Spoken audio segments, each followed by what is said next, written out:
This summer, Instacart presents famous summer flavors coming to your front door. Or pool. Or hotel. Your grocery delivery has arrived, sir. That was faster than room service. No violins in the lobby. Oh, seriously? Anyway, sit back, relax, and get delivery in as fast as 30 minutes. Starring your favorite snacks, drinks, and more. Download Instacart for free delivery on your first 3 orders. Rated H for hungry audiences. Offer valid for a limited time. Minimum $10 per order. Excludes restaurants. Additional terms and fees apply. We acknowledge the traditional owners of country throughout Australia and recognise their continuing connection to land, waters and culture. We pay our respects to their elders past, present and emerging. Welcome to This Song Is Yours. We're a music podcast that chats to artists, musicians and creatives on their songwriting craft and upcoming projects. I'm your host Simon Fink and welcome to episode 240. Hello to all of those returning listeners and welcome to those that are here for the first time. If you haven't listened to us before or you've just stumbled across this pod by mistake, regardless, please go give us a subscribe wherever you get your good pods from. We usually sit down twice a week with musicians and have in-depth conversations about their craft, their inspirations, and whatever else is going on with them at the time. Some of our previous guests include artists like Broken Social Scene, London Grammar, Josh Pike, Liz McAlpine, Hanson, Missy Higgins, Hot Chip, and more. All of our links are in the show notes of this podcast episode. You'll also be able to find all the details of today's guest in those very same show notes, with our guest today being Stellie. Stellie is an Adelaide-based pop singer and songwriter. Performing from a young age, Stellie always knew that her passion and career would lie within the world of music. At the core of her songwriting is brilliantly written pop music. She's supported the likes of Cub Sport, Winston Surfshirt, G-Flip, and that is just to name a few.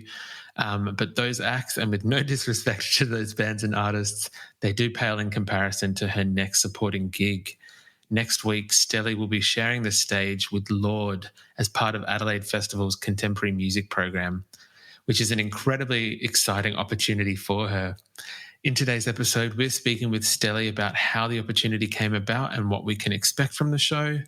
We're discussing her introduction to songwriting and to music and the calculated kind of way in which she got there with her songwriting. And we also discuss what the rest of the year does hold in store for her. As I mentioned before, all of Stellie's details and tickets to the Lorde, Moona and Stellie triple bill can be found in the episode show notes. And we also want to say a massive thank you to Sophie and Anthea from Adelaide Festival for their help with this episode. Here is our conversation with Stellie.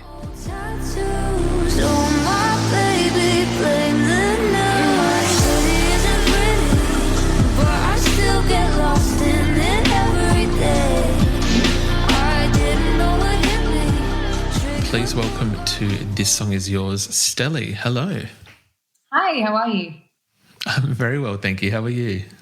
I'm good, thanks, Simon. Whereabouts are you joining us from today, Stellie? I'm just in my house in Adelaide. Yeah. Nowhere.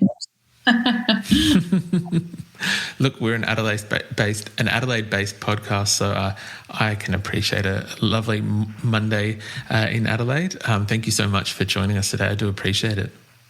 No, thanks for having me. I'm excited. It is a very exciting time for you. I know that there's a very big, I hate to say big gig because it seems like a very inarticulate way to put it, but there's a very exciting show for you coming up next week. Yes. Yeah, it's a busy time in Adelaide, as you would know, and as some listeners might know, there's Fringe, there's WOMAD, there's Adelaide Festival, and as part of Adelaide Festival, actually, would you like to tell people what the big show is that's coming up? Sure, absolutely. So like you said, as a part of Adelaide Festival this year, I will be supporting Lorde in Adelaide at the Entertainment Centre next week. Congratulations on this. Firstly, I think that it has to be acknowledged that, that's an incredible kind of a gig to land. Yeah, congrats. How are you feeling about it all? I'm feeling pretty good. Like I'm a bit nervous, obviously. I think that's fair to say. It is the biggest show I've ever played by far. I haven't played anything nearly as big as this. But I'm feeling well prepared, well rehearsed. Everything's kind of coming into place now in the last little lead up to it. So, yeah, I'm feeling at ease for the moment. Look, I can appreciate that. That is a very fair, I think, assessment of feelings to have in this.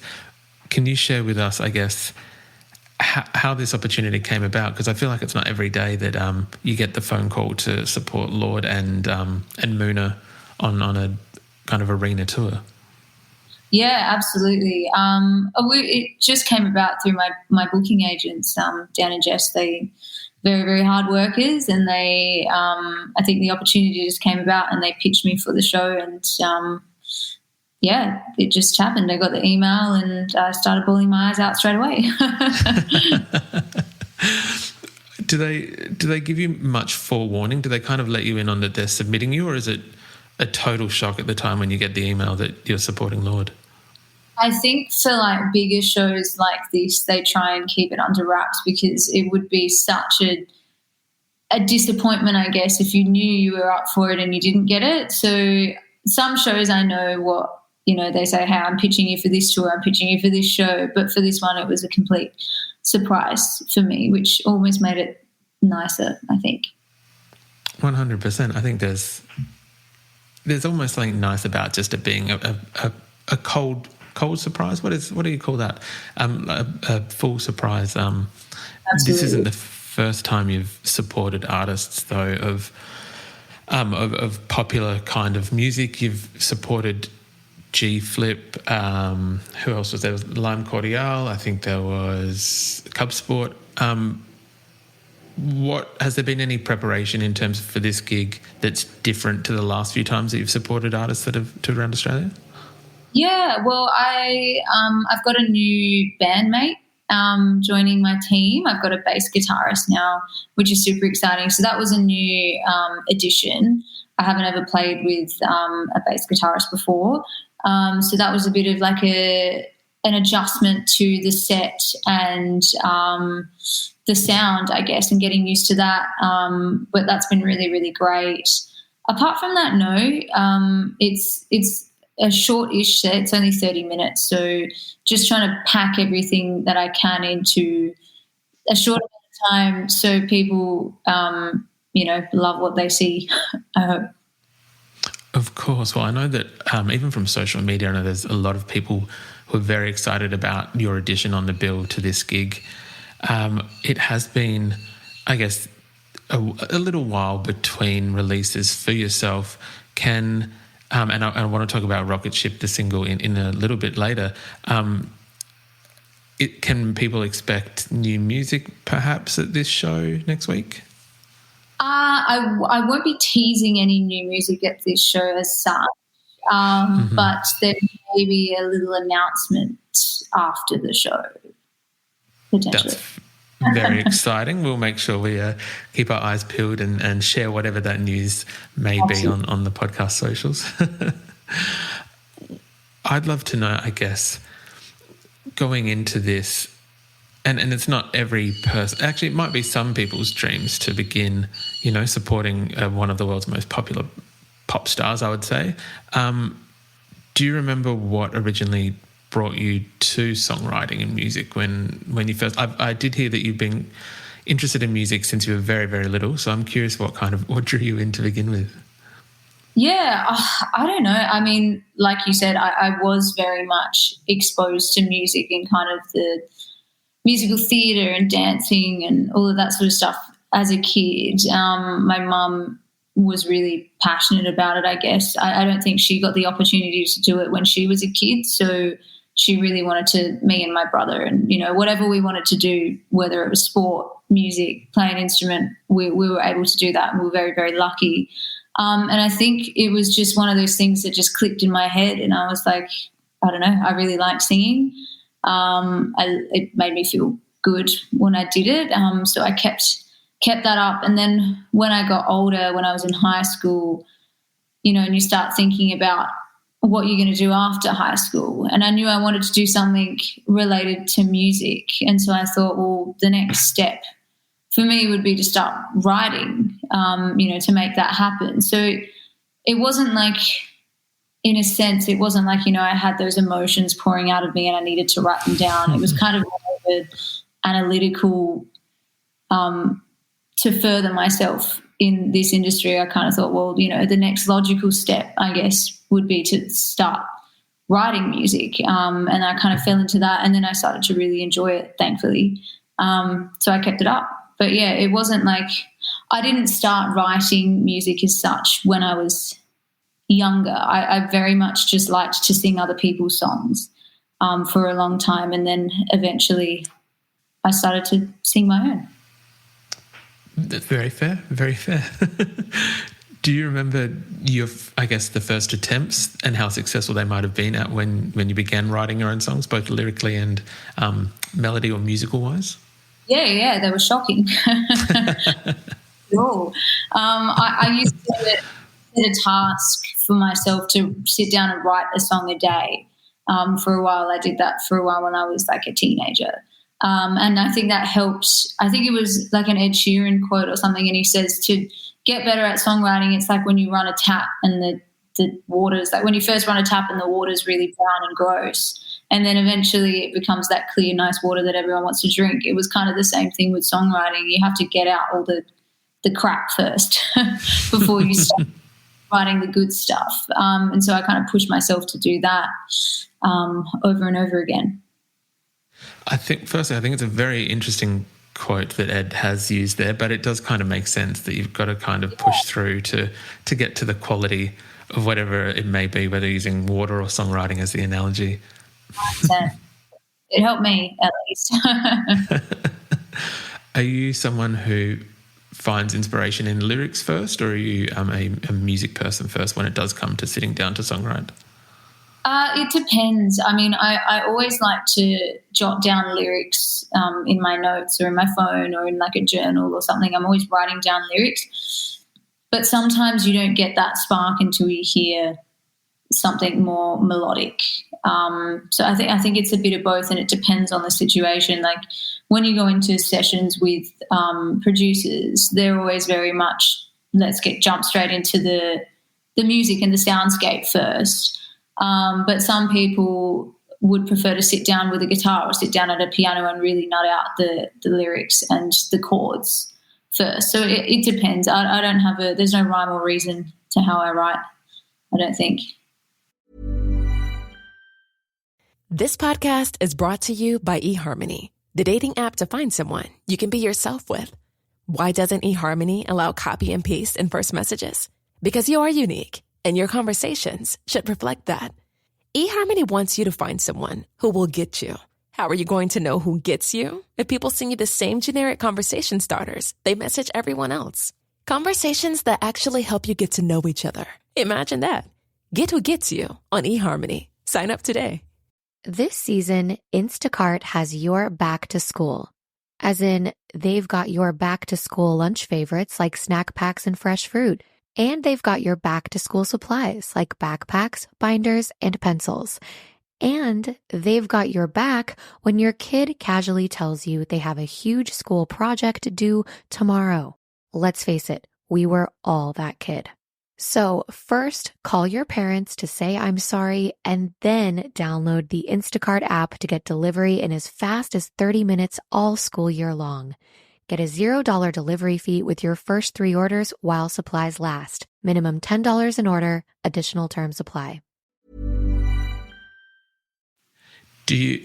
We've spoken to some songwriters or artists on this podcast where a number of them have I'd say like a notes app. It might be Evernote. It might just be Apple Notes, whatever it may be, just kind of full of sentences, random words that you'd like to use. Are you the same in that kind of regard? Is there a bounty here? My notes app is like a mixture of shopping lists and just random words.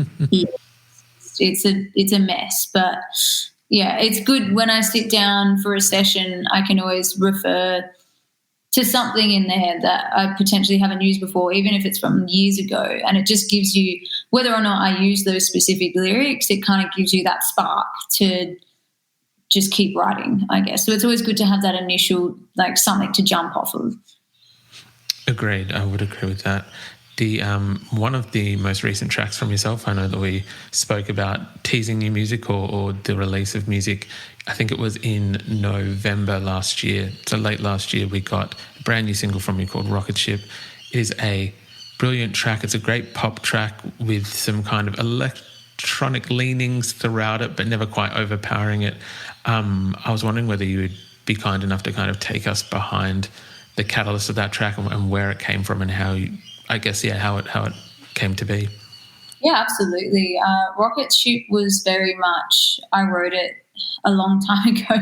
It was I hate using this term, but it was a real COVID track. It was the middle of COVID. I was lucky enough to be living at the time in very close proximity to a studio. So I just went there one day and was just writing it, and that track kind of formed, but in a very different way to what it is now. It was one of those tracks that I kind of buried for a couple of years, and I thought, it sounds too different. It doesn't sound like a Stellie track. Like maybe it could be a feature. Maybe I could give it to someone else. But then eventually I kind of got to the middle of last year and I was like, why not? Like it's my vocals. It's my song. I might as well just release it and see what happens. So I did a bit of reproduction with my good friend Alex Markwell, who I do a lot of my stuff with. I took it to him and I kind of just said, let's just have fun with it, do whatever we want, see what happens. And then I love it. I think it's a great track. But it was at the time very different. It kind of, Violet Girl was the track before Rocket Ship that I'd released, and it kind of fit into that world a little bit. So I think that's what sparked me to go, you know what, who cares? I like the song. If other people don't, it doesn't matter.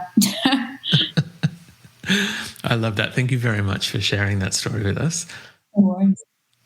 Do you find that happens often in terms of that you'll write something and maybe complete it to a degree, and then by the time it actually is released or available to the public, that it has changed forms maybe one or two times, or sonically is different?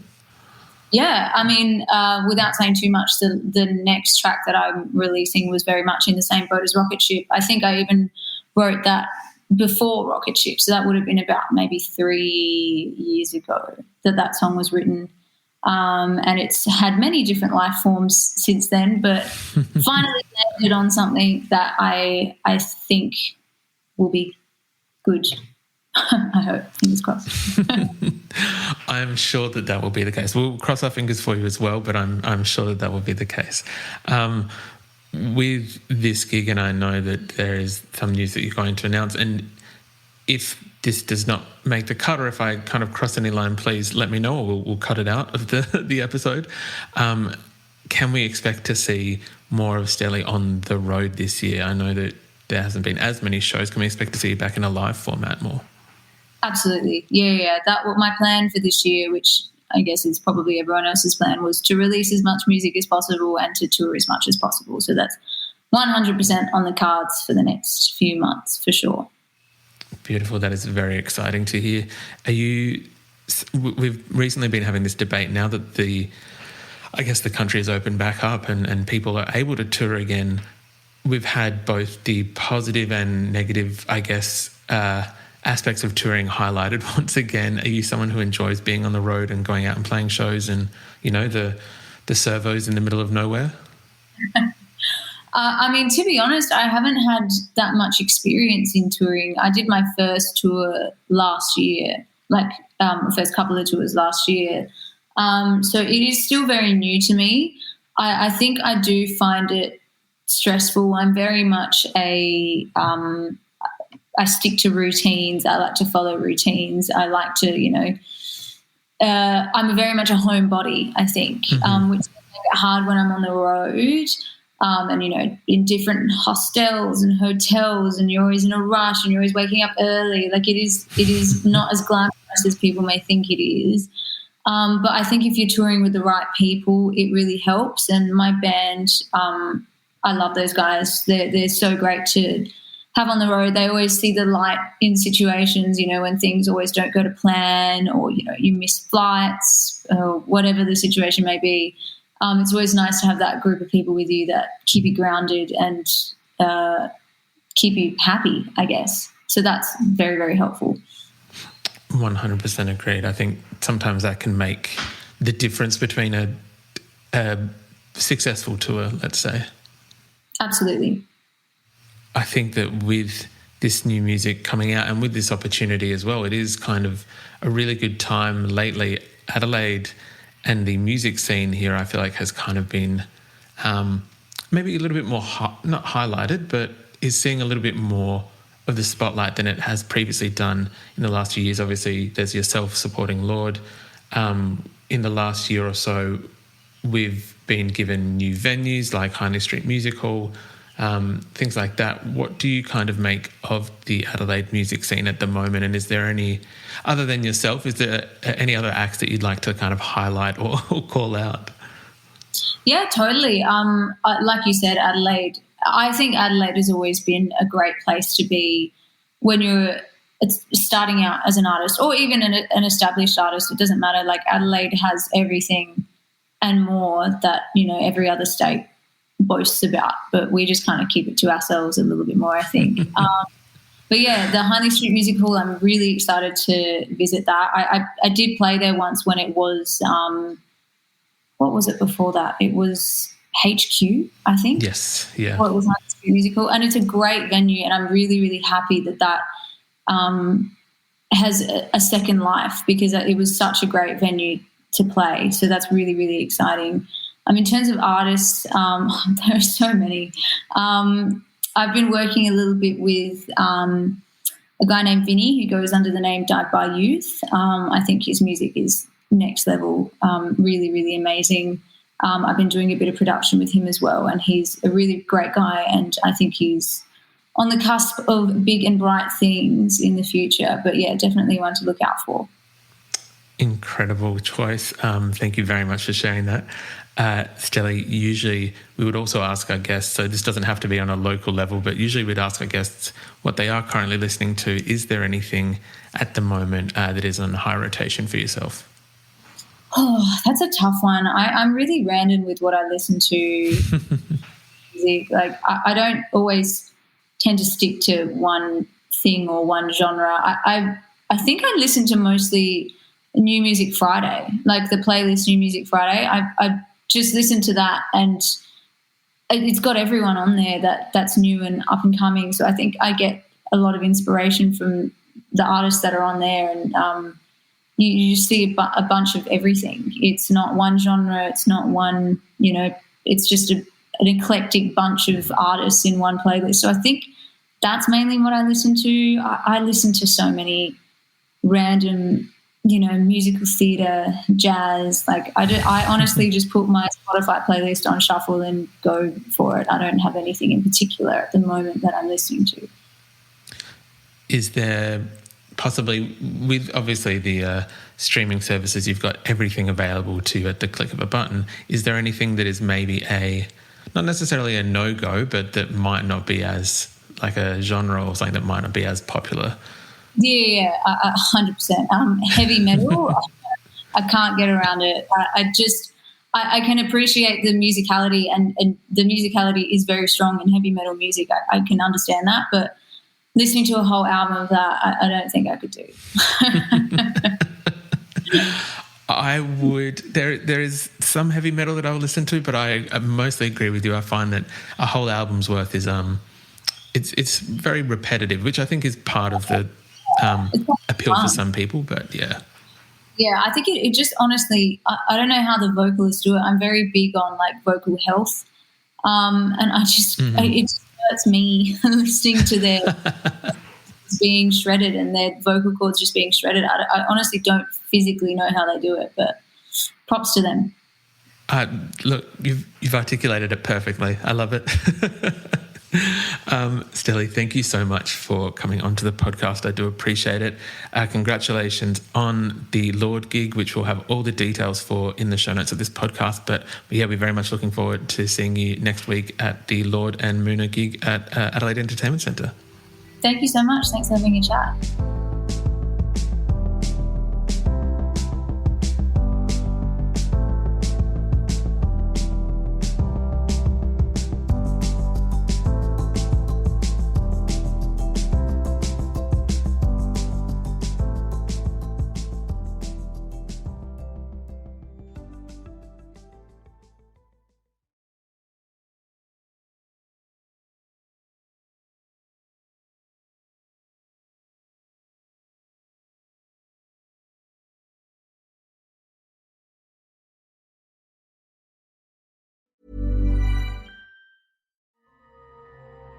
The most powerful designer drugs are the digital ones we use daily. And we get high off them. One touch, tap, like, scroll at a time. You know, just like tech creators want us to. Use digital without digital using you. Learn more at sync.ithra.com.